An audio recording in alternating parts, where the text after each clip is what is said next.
Bacaan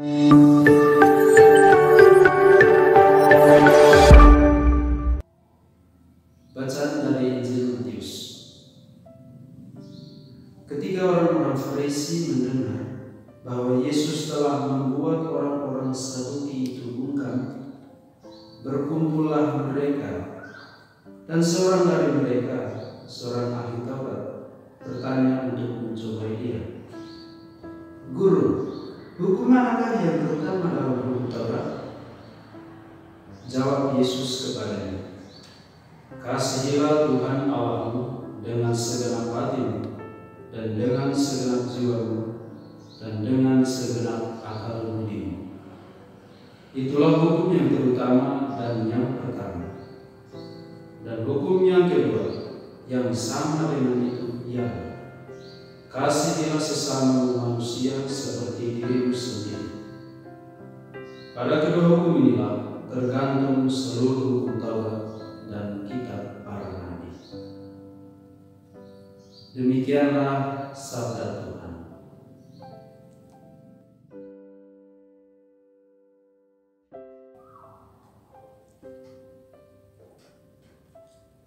Bapak, Ibu, saudara-saudari yang terkasih dalam Tuhan Yesus Kristus, pada hari Minggu biasa yang ke-30 ini, kita disuguhkan dengan bacaan-bacaan yang dapat membantu kita untuk merefleksikan kembali pengalaman hidup kita sehari-hari.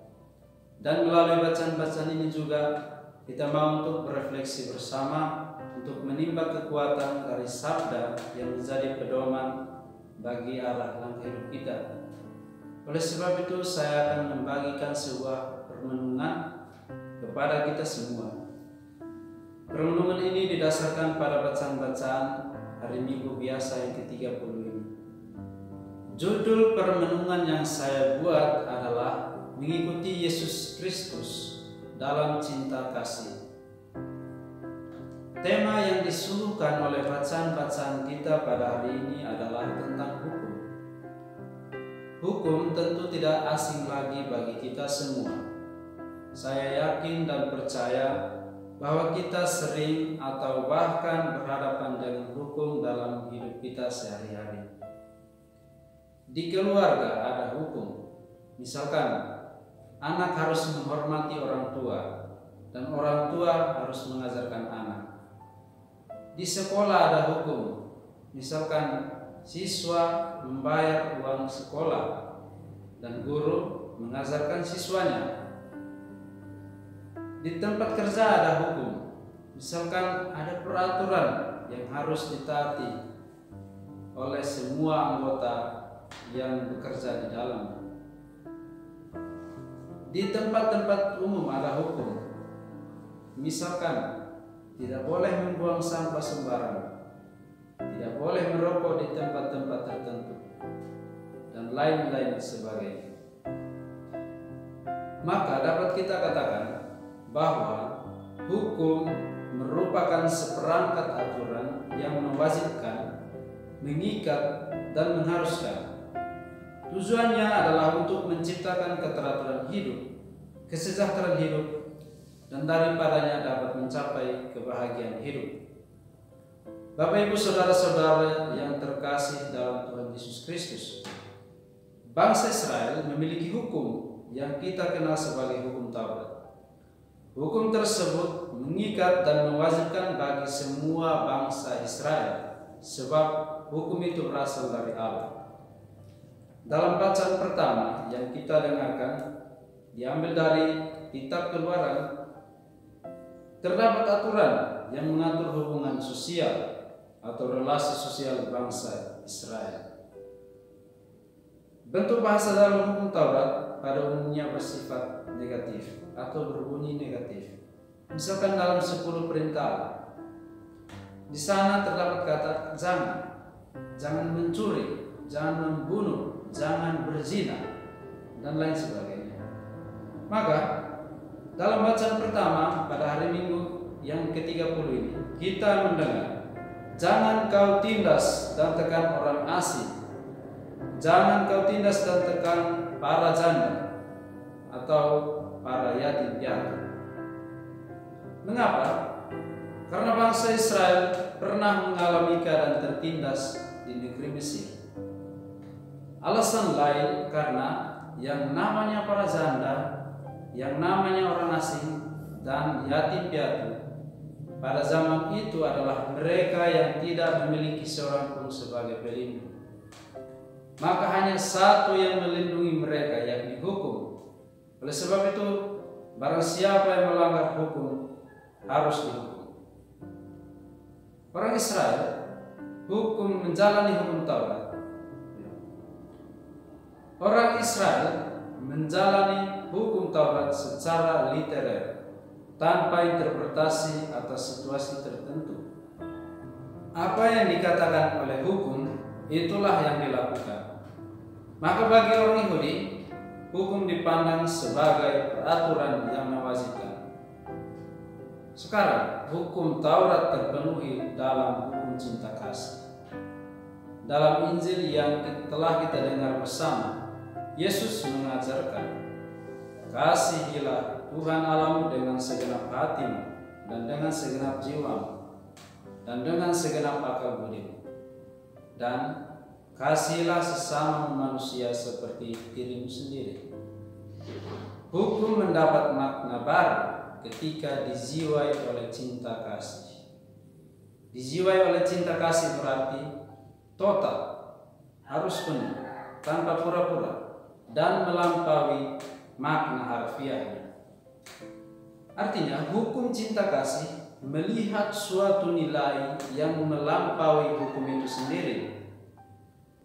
Salah satu contohnya adalah hari Minggu adalah hari Tuhan yang bagi orang Kristiani harus ke gereja atau akan mengikuti perayaan Kristi di gereja. Nah, pada hari yang bersangkutan, hari Minggu, ada saudara yang sangat menderita oleh penyakit dan ia membutuhkan pertolongan. Nah, dalam situasi ini, menurut pandangan hukum Taurat, akan mengatakan bahwa ia harus tetap ke gereja dan mengikuti kegiatan di gereja.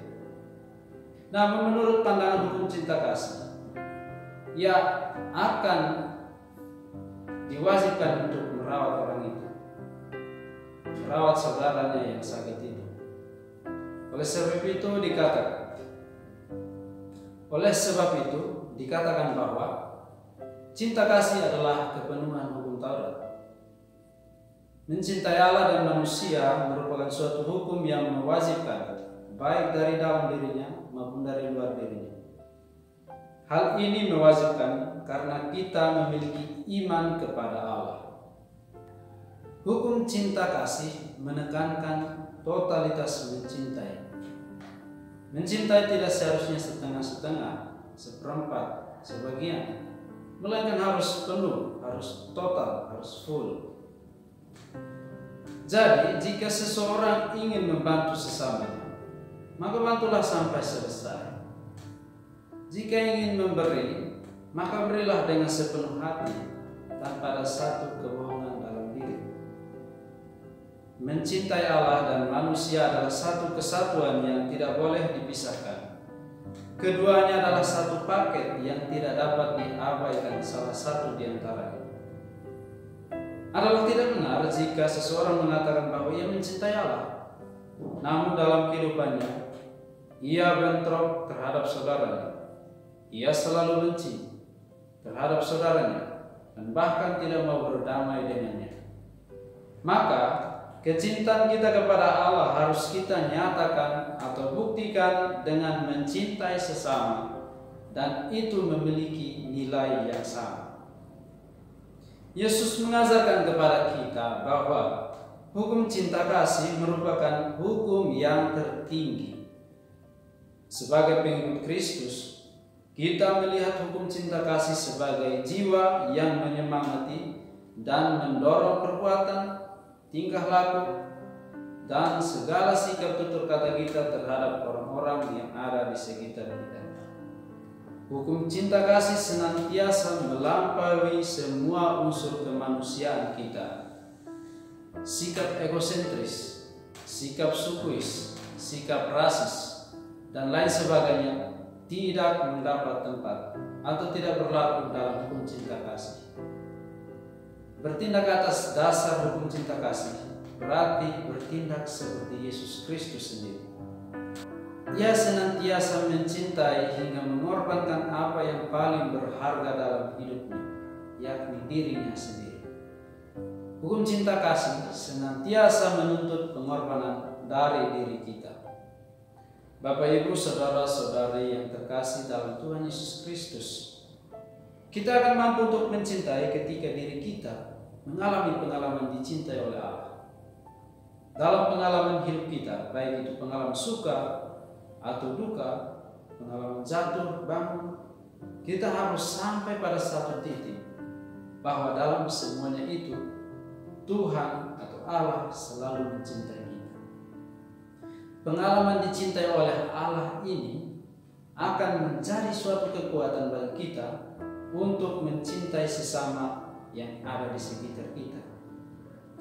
Dalam suratnya yang pertama kepada jemaat di Tesalonika, Rasul Paulus mengucap syukur karena iman jemaat. Mereka atau orang-orang Tesalonika, jemaat Tesalonika, menerima pewartaan Paulus dan berbuah dalam tindakan.